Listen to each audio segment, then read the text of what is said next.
ہمارے YouTube channel general media international پہ آپ سب کو خوش آمدید۔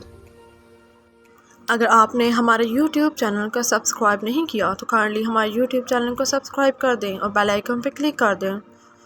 دنیا کے خوشحال اور غمزدہ ممالک کی فہرست جاری۔ اقوام متحدہ دنیا بھر میں لوگوں کی زندگیوں میں خوشی کی اہمیت کو اجاگر کرنے کے لیے 20 مارچ کو خوشی کا عالمی دن مناتا ہے۔ خوشی کے عالمی دن کے موقع پر جاری ہونے والی اس رپورٹ میں لوگوں میں خوشی کا پیمانہ جاننے کے لیے انفرادی انکم، سماجی مدد، صحت مند زندگی کی توقع، آزادی، سخاوت اور کم کرپشن پر نظر ڈالی گئی۔ اس رپورٹ میں خوشحال ممالک کی فہرست میں فن لینڈ کا پہلا، ڈنمارک دوسرا اور آئس لینڈ کا تیسرا نمبر ہے۔ خوشحال ممالک کی فہرست میں پاکستان کا 107واں جبکہ بھارت کا 125واں نمبر ہے۔ اس رپورٹ میں افغانستان اور لبنان کو غمگین ممالک قرار دیا گیا ہے۔ چاند نظر آنے کے امکانات بہت کم ہیں۔ محکمہ موسمیات نے آج پشاور میں مطلع جزوی ابر آلود رہنے کی پیشگوئی کی ہے، جس کے سبب چاند نظر آنے کے امکانات بہت کم ہیں۔ دوسری جانب سعودی عرب میں رمضان کا چاند نظر نہیں آیا۔ یکم رمضان جمعرات 23 مارچ کو ہوگی۔ متحدہ عرب امارات، قطر اور فلسطین میں بھی رمضان کا چاند نظر نہیں آیا ہے، جبکہ برطانیہ میں بھی پہلا روزہ جمعرات کو ہوگا۔ پاکستان پارلیمنٹ سپریم کورٹ سے عمران خان کو نااہل قرار دے سکتی ہے۔ امریکا کے سابق مندوب برائے افغانستان زلمی خلیل زاد کا کہنا ہے کہ اشارے مل رہے ہیں کہ پاکستانی پارلیمنٹ سپریم کورٹ سے chairman P T I Imran Khan کو نااہل کرنے کا کہہ سکتی ہے۔ ان کا کہنا ہے کہ لگتا ہے پاکستان کی حکومت نے عمران خان کو ریاست کا اولین دشمن قرار دینے کا فیصلہ کیا ہے۔ انہوں نے مزید کہا ہے کہ پہلے ہی کچھ ممالک طے شدہ سرمایہ کاری منصوبے معطل کر چکے ہیں۔ آئی ایم ایف سپورٹ اب تک مشکوک ہے۔ ایسے اقدامات سے سیاسی افراتفری اور تشدد کے واقعات میں اضافہ ہو سکتا ہے۔ سابق صدر ڈونلڈ ٹرمپ پر فرد جرم عائد۔ امریکا کے سابق صدر ڈونلڈ ٹرمپ پر فرد جرم عائد کیے جانے کا امکان ہے۔ نیو یارک میں ٹرمپ ٹاور کے قریب رکاوٹیں کھڑی کر دی گئی ہیں اور پولیس ہائی الرٹ ہے۔ امریکی میڈیا کے مطابق فرد جرم اگلے ہفتے میں ہیٹن کورٹ میں ٹرمپ پر چارجز کے اعلان سے قبل بھی عائد ہو سکتی ہے۔ دوسری جانب سابق صدر کے 40 کے قریب حامیوں نے فلوریڈا میں ریلی نکالی، جبکہ نیو یارک سٹی میں ٹرمپ کی مخالفت میں ریلی نکالی گئی۔ سابق امریکی صدر ڈونلڈ ٹرمپ پر 2016 کی انتخابی مہم میں امریکی اداکارہ کو رقم دینے کا الزام ہے۔ فائرنگ کے تبادلے میں بریگیڈیئر مصطفیٰ کمال برقی شہید۔ جنوبی وزیرستان کے علاقے انگوروڈا میں شدید فائرنگ کے تبادلے میں آئی ایس آئی کے بریگیڈیئر مصطفیٰ کمال برقی شہید ہو گئے۔ پاک فوج کے شعبۂ تعلقات عامہ آئی ایس پی آر کے مطابق دہشت گردوں سے مقابلے میں 7 سیکیورٹی اہلکار بھی زخمی ہو گئے۔ آئی ایس پی آر کا کہنا ہے کہ زخمی اہلکاروں میں 2 کی حالت تشویشناک ہے۔ یوم پاکستان کے موقع پر قیدیوں کی سزا 90 دن معاف۔ وفاقی کابینہ نے یوم پاکستان کے موقع پر قیدیوں کی سزا 90 دن معاف کرنے کی منظوری دی۔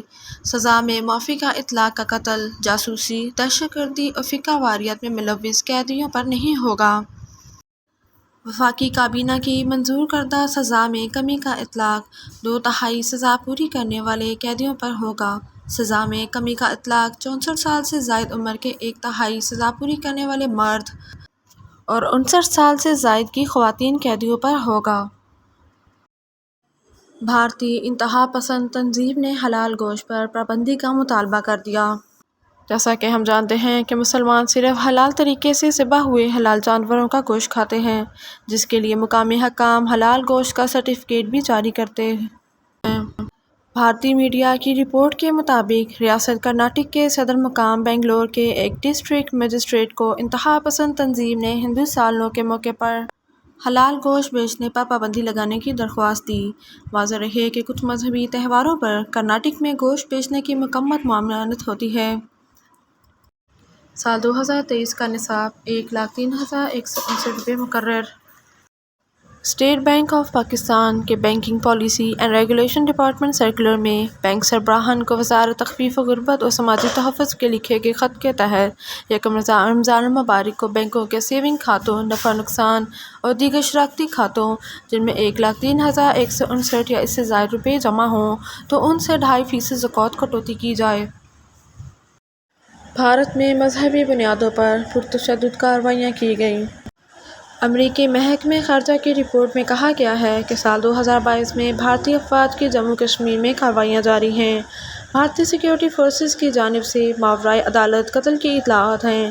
کئی واقعات میں بھارتی پولیس نے لواحقین کو لاشیں دینے سے انکار کر دیا۔ مزید رپورٹ میں یہ بھی کہا گیا ہے کہ آزادی صحافت پر پابندیوں اور اقلیتوں کے خلاف تشدد کے واقعات رپورٹ ہوئے۔ صحافیوں اور سیاسی مخالفین کی جبری گرفتاری کے واقعات ہوئے۔ پاکستان ملک کے مختلف شہروں میں زلزلہ۔ اسلام آباد سمیت پنجاب، خیبر پختونخوا اور بلوچستان کے مختلف شہروں میں زلزلے کے شدید جھٹکے محسوس کیے گئے، جس کے نتیجے میں اب تک 9 افراد کے جاں بحق ہونے اور 160 سے زائد افراد کے زخمی ہونے کی اطلاعات موصول ہو چکی ہیں۔ محکمہ موسمیات کے مطابق زلزلہ پاکستانی وقت کے مطابق رات 9:47 پر آیا۔ زلزلے کا مرکز افغانستان میں ہندوکش کا خطہ تھا۔ زلزلے کے جھٹکے Turkmenistan, Bharat, Kazakhstan, Tajikistan, Uzbekistan, چین میں بھی محسوس کیے گئے۔ پاکستان ٹیم افغانستان سے T20 سیریز کھیلنے دبئی روانہ۔ پاکستان کرکٹ ٹیم افغانستان سے T20 سیریز کھیلنے کے لیے آج صبح لاہور سے دبئی روانہ ہو گئی۔ نجی وجوہات کی بنیاد پر پاکستان کرکٹ ٹیم کے بیٹنگ کوچ محمد یوسف ٹیم کے ہمراہ متحدہ عرب امارات نہیں جائیں گے۔ اس سیریز کے لیے پاکستان کرکٹ ٹیم کے کپتان شاداب خان ٹیم کے ہمراہ ہی سفر کریں گے، جبکہ فاسٹ بولر نسیم شاہ دبئی پہنچ چکے ہیں۔ پاکستان اور افغانستان کے درمیان 3 T20 میچز کی سیریز کا پہلا میچ 24 مارچ کو شارجہ کرکٹ اسٹیڈیم میں کھیلا جائے گا۔